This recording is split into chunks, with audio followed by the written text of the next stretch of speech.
ചേട്ടാ, ദേവിയുടെ വിവാഹം നടത്തുന്നൊപ്പം തന്നെ നമുക്ക് ദർശന്റെ കൂടെ നടത്തിയാലോ? രാത്രി അത്താഴമൊക്കെ കഴിച്ച സീറ്റോട്ടിൽ വന്നിരിക്കുന്ന നേരമാണ് സരിത ചോദിച്ചത്. അതെന്താ ഇപ്പൊ ദർശന ഉടനെ ഒരു വിവാഹാലോചന? എന്തായാലും ഇപ്പോ ദേവിയുടെ നടക്കട്ടെ, അത് കഴിഞ്ഞ് അവന് പതിയെ നോക്കിയാൽ മതി. രണ്ടും കൂടെ ഒരുമിച്ച് അത് ശരിയാവില്ല സരിതേ. അയാൾ ചാരികാസരയിൽ ചാഞ്ഞിരുന്നുകൊണ്ട് പറഞ്ഞു. രണ്ട് കല്യാണം ഒരുമിച്ച് നടത്തുന്നതല്ലേ ചേട്ടൻ നല്ലത്? എല്ലാ തിരക്കും ടെൻഷനും ഒരുമിച്ച് കഴിയുമല്ലോ. അതൊന്നും ശരിയാവില്ല. അത് മാത്രമല്ല, ഇപ്പൊ ഉടനെ ദർശന ഒരു പെൺകുട്ടിയെ നമ്മൾ എവിടെ ചെന്ന് കണ്ടുപിടിക്കുമെന്നാണ്. അതുകൊണ്ട് അങ്ങനെ ഒരു ചിന്ത വേണ്ട, അത് വിട്ടേക്ക്. ഇപ്പൊ തൽക്കാലം ദേവിമോളുടെ കാര്യം നന്നായിട്ട് നടത്താം നമുക്ക്. സരിത പറഞ്ഞതിൽ തീരെ താല്പര്യമില്ലാതെ അയാൾ പറഞ്ഞു. അങ്ങനെ അങ്ങനെ ദേവിയുടേത് മാത്രമായി നടക്കില്ല ചേട്ടാ. നിറഞ്ഞു വന്ന കണ്ണുകൾ അമർത്തി തുടച്ചുകൊണ്ട് അവർ പറഞ്ഞു. നടക്കില്ലേ? എന്ത് ഭ്രാന്താടി നീ പറയുന്നത്? അവർക്ക് താല്പര്യമുണ്ട് ഈ വരുന്ന ഞായർ മോളെ കാണാൻ വരുമെന്ന് പറഞ്ഞിരുന്നതല്ലേ? അല്പം മുൻപ് പെണ്ണ് കണ്ണന്റെ പേരും പറഞ്ഞ് ബ്യൂട്ടി പാർലറിലേക്ക് സന്തോഷത്തോടെ പോയ മകളെ ഓർത്തൊരു ആന്തലോടെ ജയം തിരക്കി. അത് അവർക്ക് നമ്മുടെ ദർശനെ അവരുടെ മോൾക്ക് കിട്ടിയാൽ കൊള്ളാന്നൊരു കാര്യം കൂടെ ടീച്ചർ ഭർത്താവിനോട് പറഞ്ഞു എന്ന്. അങ്ങോട്ടും ഇങ്ങോട്ടുള്ള ബന്ധമാകുമ്പോൾ അത് കുറച്ചുകൂടെ നല്ലതല്ലേ എന്നാണ് അവർ ചോദിക്കുന്നത്. അയാൾ എങ്ങനെ പ്രതികരിക്കുമെന്ന് പേടിയുണ്ടെങ്കിലും സരിത പറഞ്ഞു. ദർശൻ സമ്മതിക്കില്ല സരിതേ. അത് മാത്രമല്ല, അങ്ങോട്ടും ഇങ്ങോട്ടുമുള്ള വിവാഹം അതൊരിക്കലും ശരിയാവില്ല. ഞാനാണെങ്കിൽ ഈ വിവാഹത്തെക്കുറിച്ച് ഓഫീസിലുള്ളവരോടൊക്കെ പറയുകയും ചെയ്തു. അയാൾ നിരാശയോടെ പറഞ്ഞു. ശരിയാകാതിരിക്കാൻ എന്താ ചേട്ടാ? ആ പെൺകുട്ടി മോശമല്ല, ബാങ്കിൽ ജോലിയുണ്ട്, പോരാതെ കാണാനും നല്ലതാണെന്ന് ടീച്ചർ പറഞ്ഞത്. അതുപോലെ കൊങ്കശ്ശേരി തറവാട്ടിലെ ഈ തലമുറയിലെ 2 കുട്ടികൾ നമ്മുടെ കുടുംബത്തിലേക്ക് വരുന്നെന്ന് പറയുന്നത് തന്നെ ഒരഭിമാനല്ലേ? നിങ്ങൾ ഒഴിവ് കഴിവ് പറയുന്ന ദർശനം സംസാരിക്കാൻ നോക്ക്. ആ ബന്ധം എങ്ങനെയെങ്കിലും നടത്തിയെടുക്കണമെന്ന് വാശിയോടെ അവർ പറഞ്ഞു. അവൻ സമ്മതിക്കുമെന്ന് എനിക്ക് തോന്നുന്നില്ല സരിതേ. അയാൾ വല്ലായ്മയോടെ പറഞ്ഞു. നിങ്ങൾ പറയേണ്ട വിധത്തിൽ പറഞ്ഞാൽ അവൻ സമ്മതിക്കുന്ന എനിക്ക് ഉറപ്പാണ്. എപ്പോഴായാലും അവനും ഒരു കല്യാണം നോക്കണം. അന്നേരം ഇതായാലും ബുദ്ധിമുട്ടില്ലാതെ കാര്യം നടക്കും. വെപ്രാട്ടോടെ നെഞ്ചു തടവുന്ന ജയനെ നോക്കി സരിത പറഞ്ഞു. ഞാൻ അവനോട് ഇത് പറഞ്ഞ ചെക്കൻ കേൾക്കൂ എന്നാണ്. അയാൾ അവിടെ മുഖത്തേക്ക് നോക്കി.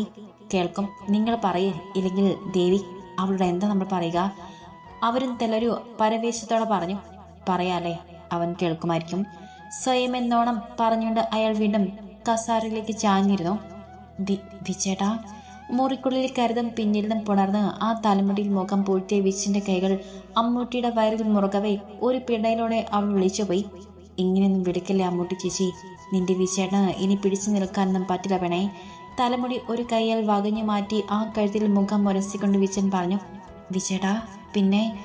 നേരിയതിന് ഇടയിലൂടെ കൈ വയറിൽ നോണ്ട് കയറുതും പെണ്ണെന്ന് കുതറി. അടങ്ങി നിൽക്കാം അമ്മൂട്ടി ചേച്ചി. ആ പെണ്ണിന്റെ പിടയിലും കുറുകിലും അവനെ വല്ലാതെ വശം കെടുത്തുന്നുണ്ടായിരുന്നു. വേണ്ട വേണ്ട കിച്ചേട്ടാ. അവന്റെ ചൂണ്ടുവിരൽ തേടി നടന്നത് എന്തോ കണ്ടെത്തിയതുവരെ ഒന്നാഴത്തിൽ അമർന്നതും വിറച്ചുകൊണ്ടവൾ പറഞ്ഞു. ഒപ്പം അവന്റെ കൈ ബലമായി പിടിച്ചു. എന്ത് വേണ്ടെന്ന് അമ്മൂട്ടി?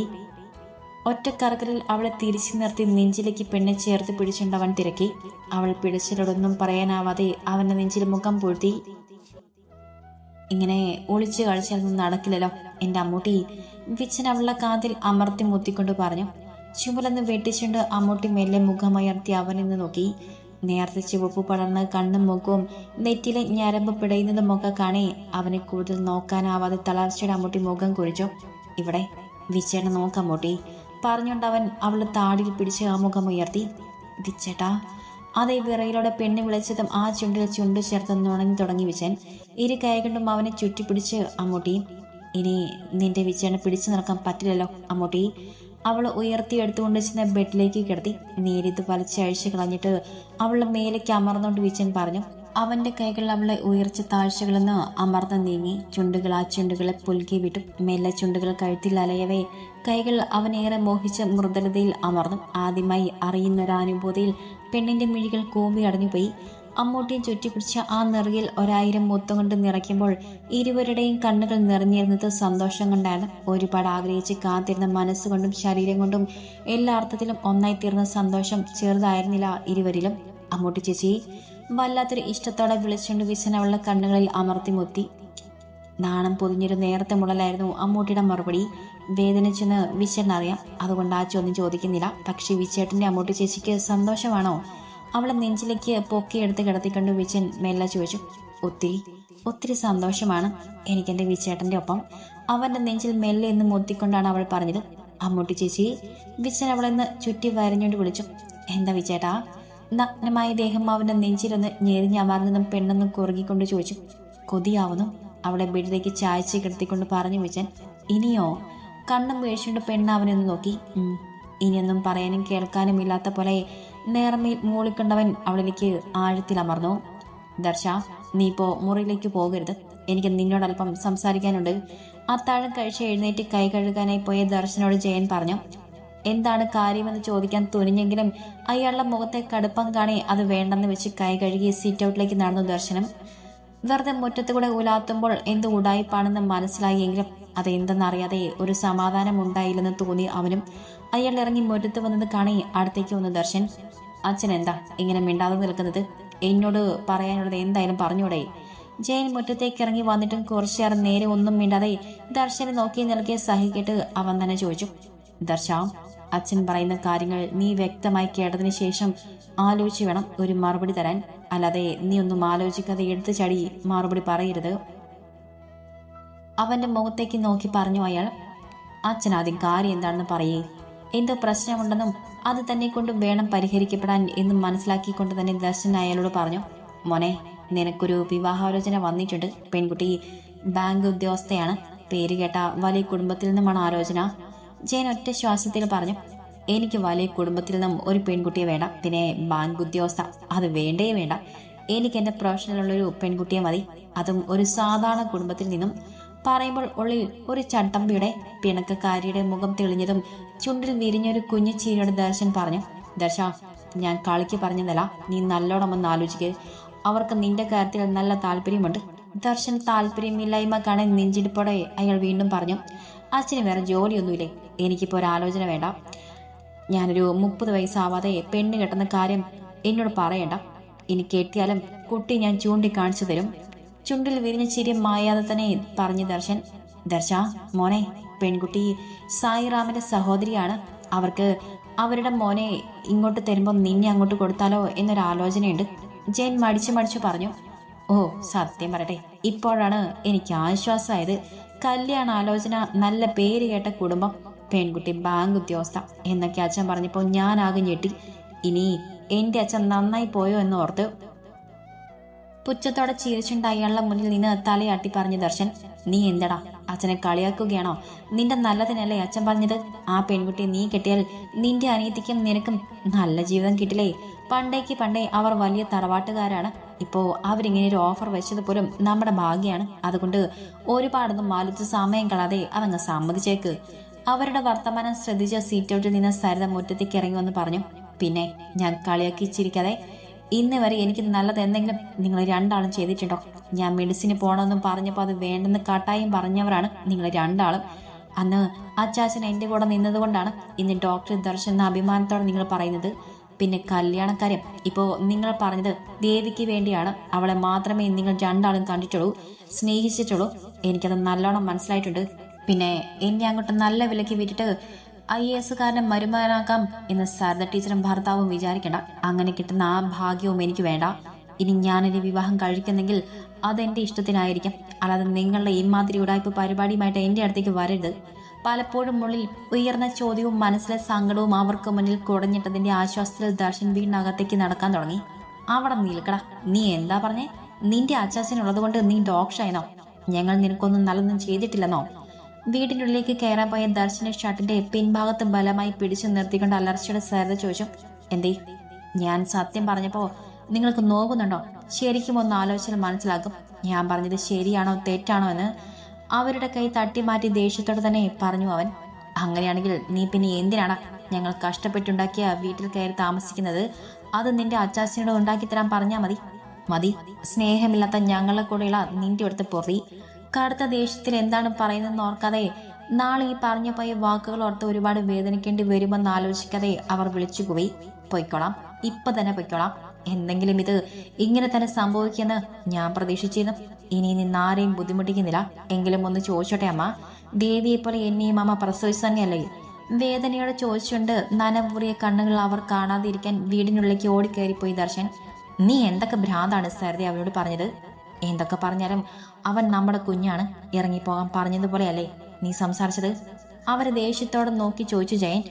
ഞാൻ അങ്ങനെ പറഞ്ഞെന്ന് വെച്ച് അവനങ്ങ് ഇറങ്ങിപ്പോവോ? എനിക്കെന്തോ പെട്ടെന്ന് ദേഷ്യം വന്നു. അതാ ഞാൻ. വീട്ടിൽ നിന്നും ബാഗുകളുമായി ഇറങ്ങി വരുന്ന ദർശനെ കണ്ട് അവർ ഒരു ഞെട്ടലോടെ പറഞ്ഞു വന്നത് പകുതിയിൽ നിർത്തി. ദർശ, നീ ബാഗുമായി എങ്ങോട്ട് പോകുന്നു? അവൾ എന്തെങ്കിലും ഭ്രാന്ത് പറഞ്ഞെന്ന് വെച്ച് ഇതൊക്കെ കൊണ്ടുപോയി മുറിയിൽ വെച്ചേക്ക്. ദർശന്റെ കയ്യിൽ പിടിച്ച് നിർത്തിക്കൊണ്ട് ജയൻ പറഞ്ഞു. അമ്മ ഭ്രാന്ത് പറഞ്ഞതാണോ? അച്ഛന് അങ്ങനെയാണോ തോന്നിയത്? എന്നാ എനിക്ക് അങ്ങനെയല്ല. ഓർമ്മ വെച്ച കാലം മുതൽ അമ്മയുടെ ഈ വേർതിരിവ് ഞാൻ കാണുന്നുണ്ട്. എവിടെയും എന്തിനും ദർശൻ രണ്ടാം തരക്കാരനാണ്. അച്ഛൻ മാത്രമാണ് എന്നെ ചേർത്ത് പിടിച്ചിട്ടുള്ളതും എന്നും പ്രിയമോടെ കണ്ടിട്ടുള്ളതും. സങ്കടം കൊണ്ട് അവന്റെ ചുണ്ടുകൾ ഒന്ന് വിറച്ചു. എടാ, അമ്മയ്ക്ക് ദേഷ്യം വന്നപ്പോൾ പറഞ്ഞു പോയതാണ്, അല്ലാതെ നിന്നോട് ഇഷ്ടക്കുറവോ ദേഷ്യമോ ഒന്നും ഉണ്ടായിട്ടല്ല. മുഖം കൊലിച്ചു നിൽക്കുന്ന സരിതയെ പല്ല് കഴിച്ച് പിടിച്ചെന്ന് നോക്കിയിട്ട് അയാൾ പറഞ്ഞു. ഇനി ഒന്നും പറഞ്ഞ് ന്യായീകരിക്കാൻ നിൽക്കല്ലേ അച്ഛാ. അങ്ങനെയായാൽ ഞാൻ അച്ഛനെ കൂടെ വെറുത്തു പോകും. അയാളുടെ കൈ പിടിച്ച് മാറ്റിക്കൊണ്ട് ദർശൻ പറഞ്ഞു. അമ്മേ, അച്ഛാ, എന്താ ഇവിടെ നടക്കുന്ന നാടകം ഇനി നാട്ടുകാരെ കൂടി അറിയിക്കണോ? എല്ലാം കേട്ട് മാറുന്ന ദേവി പുറത്തേക്ക് ഇറങ്ങി വന്നു. ശ്രീയുടെ വീട്ടിലേക്ക് എത്തി നോക്കിയിട്ട് സരിതയുടെ അടുത്തേക്ക് വന്ന് ചോദിച്ചു. ആ കല്യാണത്തിന് ഇവന് താല്പര്യമില്ലെന്ന് പറഞ്ഞപ്പോ ഞാനെന്തോ ദേഷ്യത്തിന് പറഞ്ഞു കേട്ട് വാരി കെട്ടി പോകാൻ നിൽക്കുവാണ് അവൻ. സരിത നിസാരമായി പറഞ്ഞു. അത് കേൾക്കിയ ദർശനം നെഞ്ചൊന്നു പിടഞ്ഞു. പറഞ്ഞതിൽ യാതൊരു കുറ്റബോധവും ഇല്ലാതെ നിൽക്കുന്നവരെ നോക്കിന്ന് ചിരിച്ചു അവൻ. ആ ചിരിയിൽ ഒരു വലിയ നോവ് ഒളിപ്പിച്ചു വെച്ചിരുന്നു അവൻ. പെറ്റമ്മയ്ക്ക് പോലും വേണ്ടാത്തവനാണല്ലോ എന്നോർത്ത് സ്വയം പുച്ഛം തോന്നി.